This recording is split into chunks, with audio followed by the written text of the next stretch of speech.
Good morning, Cullman. Thank you for joining us on Cullman Today. I'm your host, Christine Wiggins, and today is Monday, May 18th. Coming up on Cullman Today, Cullman County voters head to the polls tomorrow for Alabama's primary election with local races, statewide contests, and 2 constitutional amendments on the ballot. Plus, Dodge City leaders reviewed town finances, audit findings, and upcoming infrastructure work. And Cullman marks Mental Health Awareness Month, highlighting the need for local support, crisis care, and access to mental health resources. All of this plus sports, weather, and more. Now let's take a closer look at the top stories happening in Cullman today. The Dodge City Town Council reviewed financial updates, infrastructure projects, and audit findings during its May 14th meeting. Council members approved the March financial report, which showed a general fund ending balance of about $383,000. The town also reported more than $1 million in certificates of deposit and about $42,000 in sewer revenue funds. During discussion of the town's recent audit, officials said the only discrepancy involved an altered check totaling about $2,000. Town officials said the fraudulent check was reported to the bank. Additional security steps have since been put in place, including daily approval of checks through the bank system. The council also approved renewing a certificate of deposit at a 3.9% interest rate through Merchants Bank. Members also discussed several ongoing projects, including repairs to a damaged guardrail on County Road 216. That work could begin in June. The next Dodge City Town Council meeting is set for June 11th at 6 p.m. at Dodge City Town Hall. Cullman Mayor Woody Jacobs has proclaimed May 2026 as Mental Health Awareness Month in the city. The proclamation recognizes mental health as an essential part of overall well-being and highlights the need for awareness, support, and access to care across the community. City officials noted that mental health challenges affect individuals and families throughout Cullman. Local assessments have also identified mental health access, crisis support, substance abuse recovery, and provider availability as ongoing needs in Cullman County.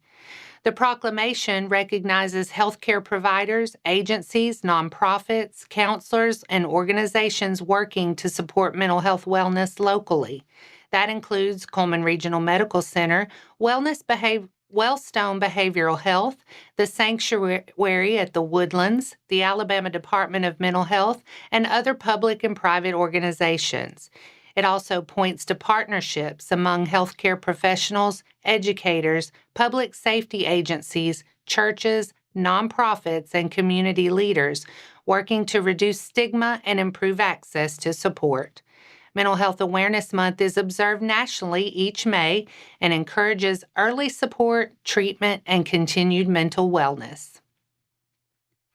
Alabama's 2026 primary election is set for tomorrow, and Cullman County voters will see several local and statewide races on the ballot. Local Republican races include Cullman County Sheriff with Chad Whaley and Tim Creel, Revenue Commissioner with Kenneth Cornelius and Mike Pitts, County Commission District 1 with Kenneth Walker and Rayburn Miller, and County Commission District 2 with Josh Speakman and Richard Barnett. In the Hanceville District, Kenny Brockman and Stephen McRae are running for the Cullman County Board of Education. Cullman County voters will also see statewide races, including Governor, Lieutenant Governor, U.S. Senate, Alabama Senate District 4, the 4th Congressional District, Alabama State Board of Education District 6, and Public Service Commission seats. 2 statewide constitutional amendments will also appear. Amendment 1 deals with when judges may deny bail for certain additional offenses. Amendment 2 deals with district attorney compensation during a term in office.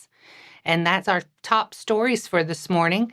Coming up, Wallace State golfer Mallory Brooks wins a national title, while East archery students bring home top finishes from national competitions. Sports is next. It all starts with who you are. You know, I always tell our players, who you are is more important than what you do. How high you jump, how fast you run, because who you are is your character. And your character is an accumulation of your thoughts, your habits, and your priorities on a day-to-day basis, because those three things determine the choices you make. And the choices you make you who you are. Good guy, bad guy, hardworking, lazy, responsible, irresponsible. And it takes a certain amount of discipline to do what you're supposed to do, when you're supposed to do it, the way it's supposed to get done.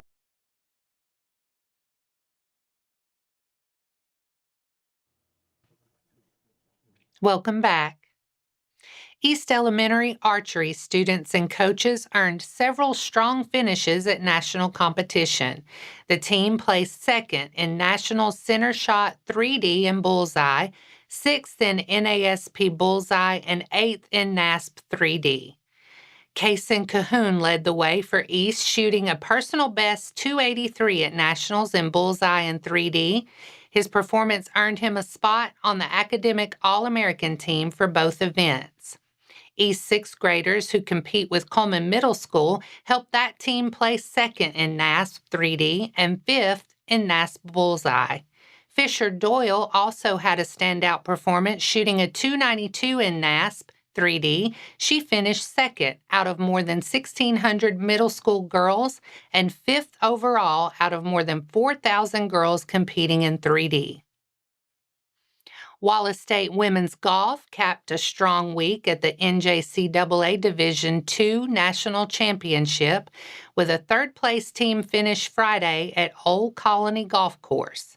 Freshman Mallory Brooks led the Lady Lions, winning the individual national championship after a two-hole playoff. Brooks shot 1 under par in the final round and finished tied for first at 16 over overall before taking the title in the playoff. Wallace State finished third as a team at 164 over, behind Shelton State and Murray State out of Oklahoma. Alyssa Warren tied for 12th for Wallace, while Jasmine Kahn tied for 24th, Shay Kelly tied for 42nd, and Maggie Chastain finished 82nd. And that wraps up sports for today. Coming up next, Cullman Electric Cooperative is remembering longtime employee Terry Graham, whose service left a lasting mark on the co-op and its members. Plus, Cullman Author Expo returns in June, giving local readers and writers a chance to meet authors, discover books, and enjoy giveaways.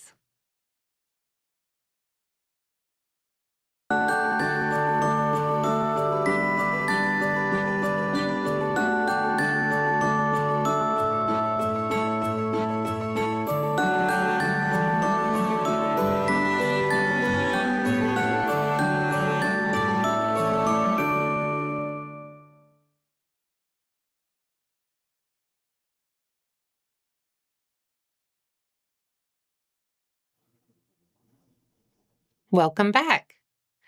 Now it's time to speed things up with a news rundown. 4 stories in under 4 minutes. Cullman Caring for Kids recently hosted its first Kickin' It for the Kids event at the Cullman County Fairgrounds. The fundraiser brought together local organizations, first responders, volunteers, food vendors, sponsors, and community members to support the nonprofit's work serving children and families. Organizers said the goal was to remind the community that protecting and caring for children takes a shared effort. The event also included support from law enforcement, firefighters, paramedics, local musicians, fellow programs, and other community partners.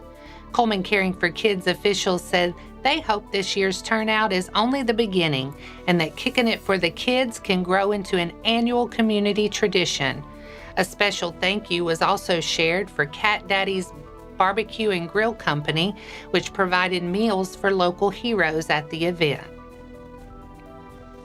Cullman Electric Cooperative is mourning the unexpected passing of longtime employee Terry Graham, whose 52 years of service touched generations of employees, members, and community leaders.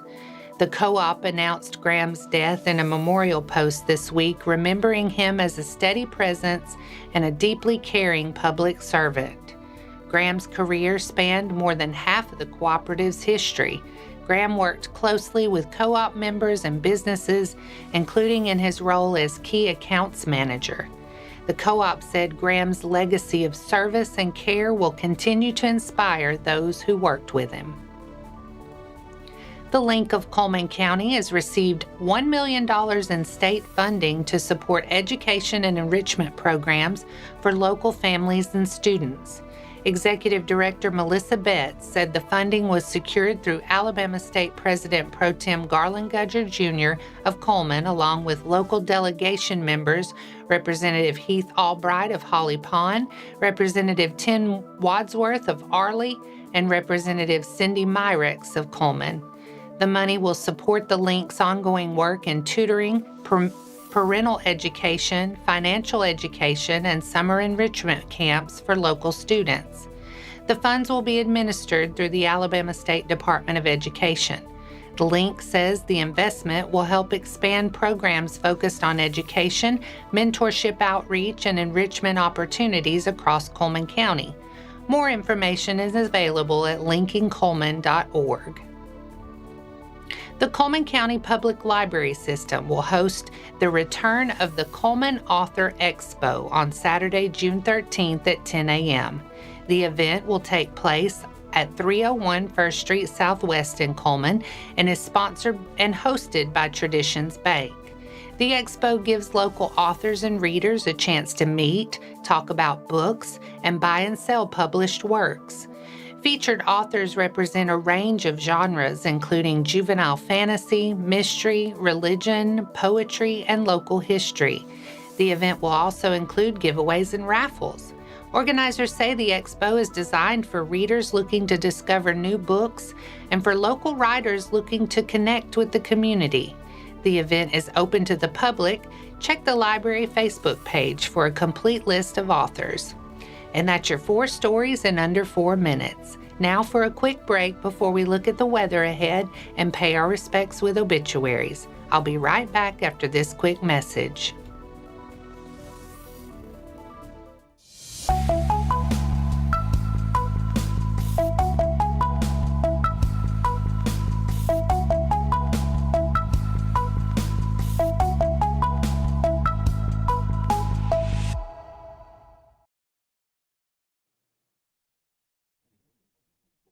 Let's take a moment to pause and remember those who lost their lives this week.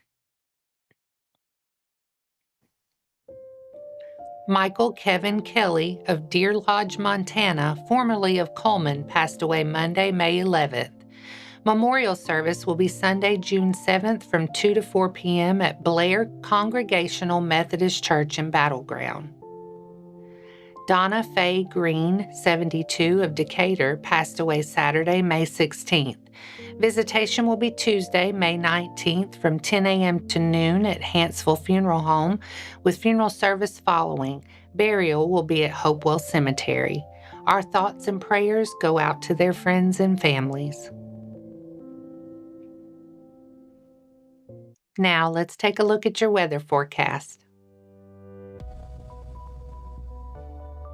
Today will be mostly sunny and warm with a high near 89. Tonight looks partly cloudy with a low around 65. Tomorrow will be partly sunny with a high near 87. Tomorrow night brings a 40% chance of showers and thunderstorms after 1 a.m. with partly cloudy skies and a low around 64. And that wraps up today's edition of Cullman Today.